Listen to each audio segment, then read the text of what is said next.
2 मिसाइलों ने किया एक साथ वॉर, टारगेट हिट। ऑस्ट्रेलिया के साथ युद्धाभ्यास में मिसाइलों का रियल टाइम फायर। जरा देखिए, अब इधर जापान भी धीरे धीरे एग्रेसिव होता जा रहा है। देखिए और सुनिए इन आवाजों को।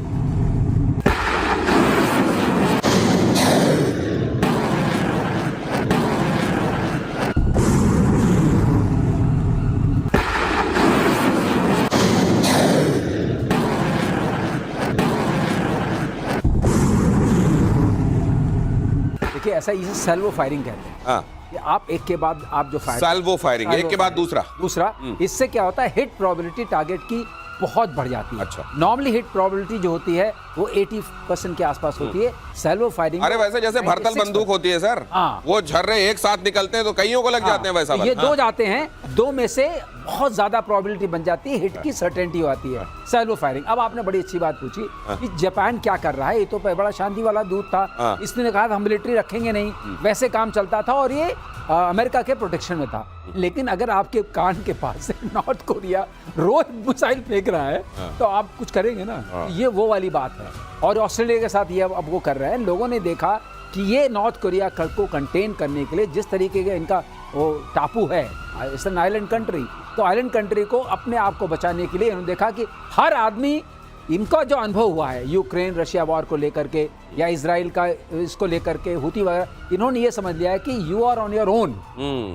चाहे कोई आपकी मदद करने को खड़ा हो, लेकिन you are on your own.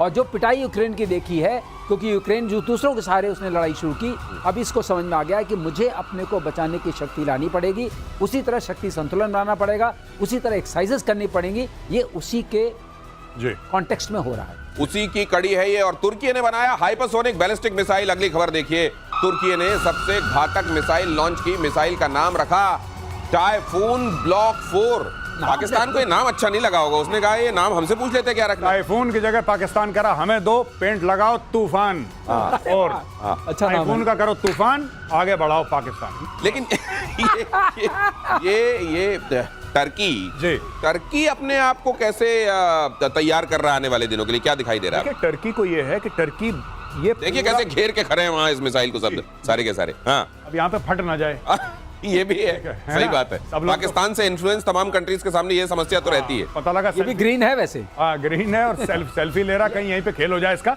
खैर एनीवे, मैं आपको बताता हूं बेसिकली क्या है कि ना, this is to position Turkey as the leader of the Muslim उम्मा। अच्छा, ठीक है कि हम ये मिसाइल बना रहे हैं, हम ये, क्योंकि और कोई मुस्लिम देश ऐसे बना नहीं रहा है जैसे टर्की बना रहा है। पाकिस्तान भी इंपोर्ट कर रहा है, टर्की है। टर्की हो सकता है कि कहीं से टेक्नोलॉजी उसने ली हो, पर ज्यादातर टर्की की मैन्युफैक्चरिंग इस मामले में ठीक है। तो टर्की अपने वेपन्स बना रहा है। पूरे 57 मुस्लिम कंट्रीज में कौन सा देश है जो इतना कटिंग एज मिलिट्री इक्विपमेंट बना पाता है? पाकिस्तान बना नहीं पाता, उसको सब भीख में मिला है चाइना से। ये टर्की एक है, तो Turkey is trying to position itself, जो उसके जियोपॉलिटिकल थ्रेट्स है, साइप्रस को लेके, ग्रीस को लेके, फलाना ढिमका, जो सीरिया में मामला अनसेटल हो, वो सब अलग है, वो अलग मैटर है। लेकिन जो टर्की अपने आप को ये सब बना के दिखाना चाहता है कि भाई मैं भी। लेकिन जैसे ड्रोन इन्होंने बना लिया, ये ईरान और टर्की दोनों का नाम लिया जाता है सर, ये कैसे है मिसाइल वगैरह बनाने में? मैं थोड़ी अपना जो कहते हैं ना, I will keep my comments reserve, क्योंकि इनके पास स्क्रैमजेट टेक्नोलॉजी जो चाहिए जी, और जिस तरह की क्रूज मिसाइल नहीं बना सकते, ये बैलिस्टिक मिसाइल है इन्होंने बनाया है। ओके। और जो टेक्नोलॉजी हाइपरसोनिक के लिए चाहिए बाद में आने के लिए, सीकर जब तक ठीक नहीं होगा, आपकी एरर प्रोबेबिलिटी बहुत बड़ी है, तो निशाने पे नहीं जाएगा। अच्छा, तो निशाने पे जाएगा कि नहीं जाएगा ये बात आगे तय होगी। और दूसरी बात ये है, ये पेलोड कितना ले जाएगा, कितना ले जाएगा, क्योंकि जब आप बैलिस्टिक मिसाइल फेंकते हैं तो आपके पास कम से कम 500 किलो से ऊपर ले जाने की क्षमता होनी चाहिए। वो क्षमता कितनी होगी? आपने स्पीड ले ली तो क्या सामान भी ले आ सकेंगे? अभी इसके बारे में थोड़ा जानना पड़ेगा, क्योंकि जो टेक्नोलॉजी इनके पास है वो ड्रोन के लिए तो ठीक है, ऐसी मिसाइलें उसके लिए ठीक है, लेकिन इस तरह की बहुत ज़्यादा मारक क्षमता वाली, जैसे आपने अग्नि 5 कल आपके शो में बात हुई थी, बंकर बस्टर वाली, वो क्षमता नहीं है। तो ये दिखाने का ठीक है, ये दिख भी हाथी के दांत टाइप का है, देखिए जैसे हरा पेंट कर दिया हो, दिखाने वाला है, लेकिन खाने वाला कितना है ये तो टाइम तय करेगा। बहरहाल एक नाम टाइफून ब्लॉक 4 टाइप का दे दिया गया, और दिखाने के लिए एक बड़ी सी मिसाइल, एक बड़े से ट्रक में कितने चक्के हैं अगर आप गिन लीजिए इनको, इसमें लादकर भेज दी गई है। और यूक्रेन में ज़ेलेंस्की के खिलाफ बगावत, उस वॉर फ्रंट में क्या चल रहा है? विरोध में हजारों लोग सड़कों पर उतरे। क्या करेंगे अब ज़ेलेंस्की? राजधानी कीव समेत कई शहरों में प्रदर्शन, जंग के बीच लोगों का पहला बड़ा प्रदर्शन है ये। अब आजिज आ गए, अब ये अब इनका ये वाला चूरन कम से कम वहां पर जनता और चाटने के लिए तैयार नहीं। नहीं, जनता बहुत परेशान है भाई। वहां पे 3 साल से ऊपर दिनेश भाई वहां पे युद्ध चल रहा है, हजारों लोग मारे गए, अरबों डॉलर की प्रॉपर्टी खत्म हो गई है, इनको कुछ नहीं पता। देखिए ना, एक ये उम्मीद होती है कि किसी ने हमारे ऊपर अटैक करा और हम वापस हमला करेंगे, हम अपने देश को बचाएंगे।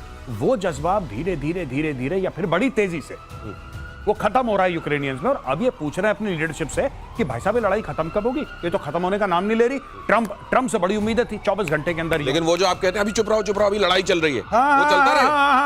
वही है। इसने चुनाव सब स्थगित करवा दिए। ये कह रहा है कोई चुनाव नहीं होगा, मैं ही बॉस हूं। और ट्रम्प ने पहले चुटकी बजाई 24 घंटे, अब पता लगा 24 घंटे कहना बंद कर दिया, अब सिर्फ चुटकी बजा रहा हूं।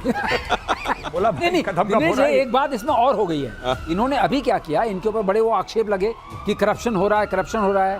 तीनों एक लॉ लेके आए, जो करंट ट्रिगर ये है, एक लॉ लेके आए, वो था national anti corruption bureau establish किया। उस तरह का एक लॉ लेके आए जिसमें उन्होंने उसको सेंट्रलाइज कर दिया कि president of Ukraine will only decide कि क्या होना है, किसको आप किसके पीछे पड़ेंगे, किसके पीछे नहीं कितना पड़ेंगे, करप्शन करना है। उसके चक्कर में लाइव में, कीव में 4 जगहों पे प्रदर्शन हुए हैं। अच्छा, और वहां से कुछ वो भी आए हैं। तो इसका मतलब जनता इस बात से नाराज है कि करप्शन हो रहा है और तुम ही उसके रखवाले बन के फैसला करोगे कि करप्शन। जनता को समझ में आ गया है कि ये क्यों वॉर चल रही है, और इसलिए चल रही है, सामान बाहर से आएगा, उसका कोई ओवरसाइट नहीं है, कितना पैसा कहाँ गया, किसने लिया, कैसे लिया। बिल्कुल ओलिगार्क्स की कंट्री है, इसमें कोई शक नहीं है। यूक्रेन भी ओलिगार्क्स की ही कंट्री है, जहाँ कुछ बड़े रईस लोग हैं और सारा धन संपत्ति उन्हीं के पास है। ये इनका पाकिस्तान वाला ही मामला है दिनेश भाई। जैसे पाकिस्तान टेररिस्ट कंट्री है, लेकिन आपने बोला ना कि यूनाइटेड नेशंस में एंटी टेररिज्म वाले ग्रुप का हेड होगा ये पाकिस्तान। यही है जेलेंस्की को बोल दिया कि तू देखना करप्शन ना हो। सेमर हर्ष का आर्टिकल है। सेमर हर्ष एक सीक्रेट रिपोर्ट कोट करता है CIA की, जिसमें CIA ने बोला है कि आदमी चोर है और इस आदमी का ऑन रिकॉर्ड है। मैं चाहता हूं हमारे दर्शक जाके गूगल में देखें। इसने यानी कि जेलेंस्की ने बोला है कि जो पैसे आए थे ना, उसमें 100 अरब का मुझे नहीं पता कहां गए।